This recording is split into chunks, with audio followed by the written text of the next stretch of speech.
മിഥുൻ, ഈ അതിരൂക്ഷ വിമർശനങ്ങൾ ഉയർന്ന പശ്ചാത്തലത്തിൽ ശൈലി മാറ്റം ഉൾപ്പെടെയുള്ളവ മുഖ്യമന്ത്രിയോട് ആവശ്യപ്പെടുന്ന ഒരു ഘട്ടമാണ്.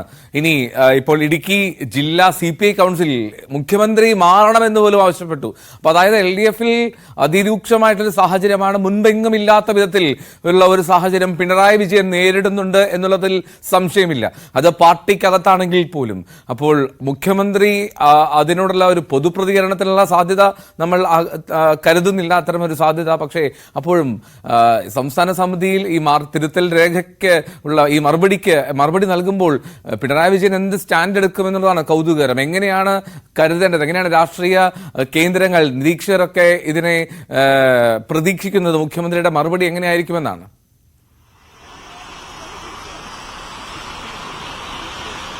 എന്തോ സ്വാഭാവികമായും ഇത്തരത്തിൽ 5 ദിവസം നീണ്ടുനിന്ന ഈ ഒരു സംസ്ഥാന നേതൃത്വങ്ങൾക്ക് ശേഷം എന്തായാലും മുഖ്യമന്ത്രിക്കെതിരെ ഉയർന്നിട്ടുള്ള ആരോപണങ്ങൾക്കൊക്കെ തന്നെ മറുപടി പറയേണ്ടതായിട്ടുണ്ട്. എന്തായാലും നമുക്കറിയാം, നേരത്തെ ഈ വിഷയങ്ങളിലൊക്കെ തന്നെ പാർട്ടിക്കെതിരെ ഉയർന്ന വിമർശനങ്ങൾക്ക് സംസ്ഥാന സെക്രട്ടറി ആയിരുന്നു സ്വാഭാവികമായും മറുപടി പറയേണ്ടത്. പക്ഷേ ഇത്തവണ കാര്യങ്ങൾ മറിച്ചാണ്. മുഖ്യമന്ത്രിക്കെതിരായിട്ടുള്ള ആരോപണങ്ങളാണ് അതിശക്തമായി മറ്റു നേതാക്കൾ ഉയർത്തിയത്, സംസ്ഥാന സമിതി അംഗങ്ങൾ ഉയർത്തിയത്. അതിൽ ഭൂരിഭാഗം പേരും മുൻകാലങ്ങളിലൊക്കെ തന്നെ ഇത്തരത്തിലുള്ള വിമർശനങ്ങൾ മുഖ്യമന്ത്രിക്കെതിരെ പോലും വരാത്തൊരു പശ്ചാത്തലം ഉണ്ടായിരുന്നു. പക്ഷേ ഇപ്പോൾ കാര്യങ്ങൾ മാറിയിരിക്കുന്നു. 2019 ഉണ്ടായിരുന്ന തെരഞ്ഞെടുപ്പിൽ അന്ന് ശബരിമല വിഷയമുണ്ടായിരുന്നു, കൂടാതെ രാഹുൽ ഗാന്ധി എന്നൊരു ഫാക്ടർ അടക്കം ഉണ്ടായിരുന്നു. അതായിരുന്നു ഒരു വലിയ തിരിച്ചടിയിലേക്ക് പോയത്.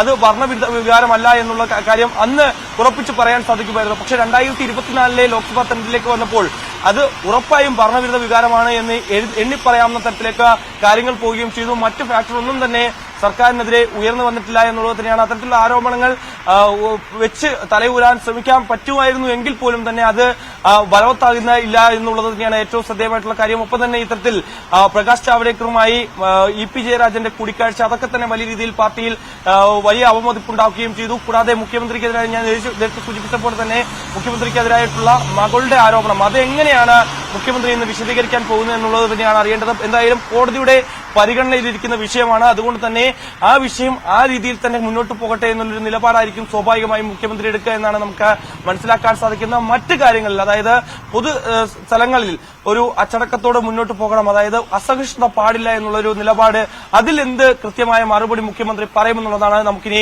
നോക്കിക്കാണേണ്ടതായിട്ടുള്ളത്. എന്തായാലും സംസ്ഥാന സെക്രട്ടേറിയറ്റിൽ ഇക്കാര്യത്തിൽ മുഖ്യമന്ത്രിയുടെ മറുപടി ഇന്ന് ഉച്ചയ്ക്ക് ശേഷമാണ് ഉണ്ടാകുന്നത്. സംസ്ഥാന സെക്രട്ടറി ഇത് വിശദീകരിച്ചതിന് ശേഷമായിരിക്കും മുഖ്യമന്ത്രിക്കെതിരെ ഉയർന്നിട്ടുള്ള പല ആരോപണങ്ങൾക്കും മറുപടി പറയുക എന്നുള്ളത് തന്നെയാണ്. എന്തായാലും മൈക്കടക്കമുള്ള വിഷയങ്ങൾ, മൈക്കിനോട് പോലും അസഹിഷ്ണുത കാട്ടുന്ന മുഖ്യമന്ത്രിയുടെ നിലപാട്, അതിനി പാടില്ല എന്നുള്ളൊരു വിമർശനം സംസ്ഥാന സമിതി യോഗത്തിൽ ഉയർന്നിട്ടുണ്ട്. അത് സാധാരണക്കാരായിട്ടുള്ള ജനങ്ങൾക്കിടയിൽ വലിയ അവമതിപ്പുണ്ടാക്കിയിട്ടുണ്ട്. അത് തന്നെ വലിയ രീതിയിൽ വോട്ട് ചെയ്യാതെ പലരും മാറി നിന്നതിന് കാരണമായിട്ടുണ്ട് എന്നുള്ളതും പാർട്ടിയുടെ കൃത്യമായ വോട്ട്, അതായത് പാർട്ടിക്കാർ ആയിട്ടുള്ള ആളുകളുടെയും ഒപ്പം തന്നെ കാലാകാലങ്ങളായി ഈ ചിഹ്നം നോക്കി വോട്ട് ചെയ്യുന്നവരുമൊക്കെ തന്നെ അത് വോട്ട് ചെയ്യാതെ മാറി നിന്നിട്ടുണ്ട്, അല്ലെങ്കിൽ മറ്റ് പാർട്ടികളിലേക്ക് അവർ ചേക്കേറുകയും ചെയ്തിട്ടുണ്ട്. കൂടാതെ മുഖ്യമന്ത്രിയുടെ മണ്ഡലത്തിലടക്കം വലിയ രീതിയിൽ തിരിച്ചടിയുണ്ടായിട്ടുണ്ട്. ധർമ്മടം മണ്ഡലത്തിലടക്കം CPM-ന് വലിയ തിരിച്ചടി ഉണ്ടായിട്ടുണ്ട്. ഏകദേശം 123 മണ്ഡലങ്ങളിലാണ് വലിയ തിരിച്ചടികൾ. നിയമസഭാ മണ്ഡലങ്ങൾ വെച്ച് നോക്കുമ്പോൾ 123 മണ്ഡലങ്ങളിൽ കൃത്യമായി CPM-ന് തിരിച്ചടി ഉണ്ടായിട്ടുണ്ട്. അവിടെയെല്ലാം തന്നെ 2ാം സ്ഥാനത്തേക്കും 3ാം സ്ഥാനത്തേക്കും പോകേണ്ട തരത്തിലേക്ക് പോയിട്ടുണ്ട്. അതിൽ കൂടാതെ 11 BJP 1ാം സ്ഥാനത്ത് വന്നിട്ടുണ്ട്. അതിൽ ഏറ്റവും കൂടുതൽ CPM-ന്റെ ശക്തി കേന്ദ്രങ്ങളിൽ തന്നെയാണ് BJP 1ാം സ്ഥാനത്ത് വന്നിട്ടുള്ളത് എന്നുള്ളത് തന്നെയാണ് ഏറ്റവും ശ്രദ്ധേയമായിട്ടുള്ള കാര്യം. ചിറയൻകീഴും കാട്ടാക്കട അടക്കമുള്ള തിരുവനന്തപുരം ജില്ലയിലെ പ്രധാനപ്പെട്ട മണ്ഡലങ്ങളിലൊക്കെ തന്നെ ഏറ്റവും കൂടുതൽ CPM-ന്റെ ശക്തി കേന്ദ്രങ്ങളായിരുന്നു. ഇവിടെയൊക്കെ എങ്ങനെ വോട്ടുകൾ ചോർന്നു എന്നുള്ളതാണ് പ്രധാനമായും പരിശോധിക്കപ്പെടേണ്ടതായിട്ടുള്ളത്. ആ കാര്യങ്ങളിലൊക്കെ തന്നെ കൃത്യമായ ചർച്ച നടക്കുകയും ചെയ്തിട്ടുണ്ട്. ഏകദേശം 637 വോട്ടുകൾക്ക് മാത്രമാണ് അതായത് അടൂർ പ്രകാശ് വിജയിച്ചു കയറിയത്. ഒരുപക്ഷെ വി ജോയിക്ക്, CPM ജില്ലാ സെക്രട്ടറി ആയിരുന്ന വി ജോയിക്ക് ഇത്തരത്തിൽ ഈ മണ്ഡലങ്ങളിലൊക്കെ തിരിച്ചടി ഉണ്ടായില്ലായിരുന്നെങ്കിൽ വിജയിക്കാം, 2ാമതൊരു സീറ്റ് കൂടി CPM-ന് വിജയിച്ചു കയറാനാകുമെന്നുള്ളൊരു പ്രതീക്ഷയുണ്ടായിരുന്നു. പക്ഷേ അവിടെയൊക്കെ എങ്ങനെ BJP കടന്നുകൂടി, അവിടെ BJPക്ക് എങ്ങനെ വോട്ട് പിടിക്കാനായി എന്നുള്ള അടക്കമുള്ള കാര്യങ്ങൾ പരിശോധിക്കപ്പെടേണ്ടതായിട്ടുണ്ട് എന്നുള്ള കാര്യം കൂടി സംസ്ഥാന സമിതി ഉയർന്നിട്ടുണ്ട് എന്നുള്ളത് തന്നെയാണ്. എന്തായാലും ഇന്ന് ഉച്ചയ്ക്ക് ശേഷമാണ് സംസ്ഥാന സെക്രട്ടേറിയറ്റിൽ MV ഗോവിന്ദൻ മറുപടി പറയുക. അതിനുശേഷം മുഖ്യമന്ത്രി ഈ ആരോപണങ്ങൾക്കൊക്കെ തന്നെ കൃത്യമായി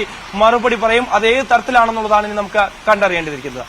MG മിഥുനാണ് വിവരങ്ങൾ പങ്കുവച്ചത്. CPM-ന്റെ തെറ്റുതിരുത്തൽ മാർഗരേഖ അന്തിമമാക്കാൻ ഇന്ന് സംസ്ഥാന സെക്രട്ടേറിയറ്റ് വീണ്ടും ചേരുന്ന സാഹചര്യം കൂടിയുണ്ട്. തെരഞ്ഞെടുപ്പ് പരാജയത്തിൽ വിശദമായിട്ടുള്ള ചർച്ചയാണ് ഇന്നലെ സംസ്ഥാന സമിതിയിൽ നടന്നത്. അതിന്റെ വിശദാംശങ്ങളാണ് മിഥുൻ പങ്കുവച്ചത്. എന്താണ് ജനരോഷത്തിന് കാരണമായ പല കാര്യങ്ങളും എന്താണ് എന്നുള്ളത് സംസ്ഥാന സമിതിയിൽ അഭിപ്രായം ഉയരുകയും ചെയ്തിരുന്നു.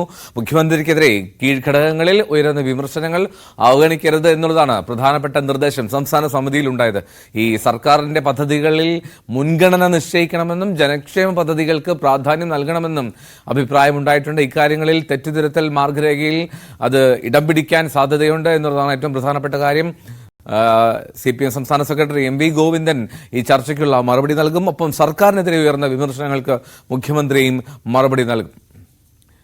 ഞാൻ നേരത്തെ സൂചിപ്പിച്ചതുപോലെ ഈ ലോക്സഭാ തെരഞ്ഞെടുപ്പ് തോൽവിക്ക് പിന്നാലെ മുഖ്യമന്ത്രിക്കും മന്ത്രിമാർക്കുമെതിരെ അതിരൂക്ഷ വിമർശനം ഉയർന്നു ഇടുക്കിയിൽ നിന്ന്. അവിടെ ഇടുക്കി CPI ജില്ലാ കൌൺസിൽ യോഗത്തിലാണ് വിമർശനമുണ്ടായത്.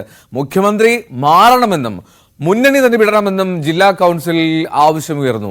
LDF-ൽ നിന്നതുകൊണ്ട് CPIക്ക് ഒരു ഗുണവും ഉണ്ടായിട്ടില്ല എന്നാണ് കൌൺസിൽ യോഗത്തിലെ പൊതുവികാരം.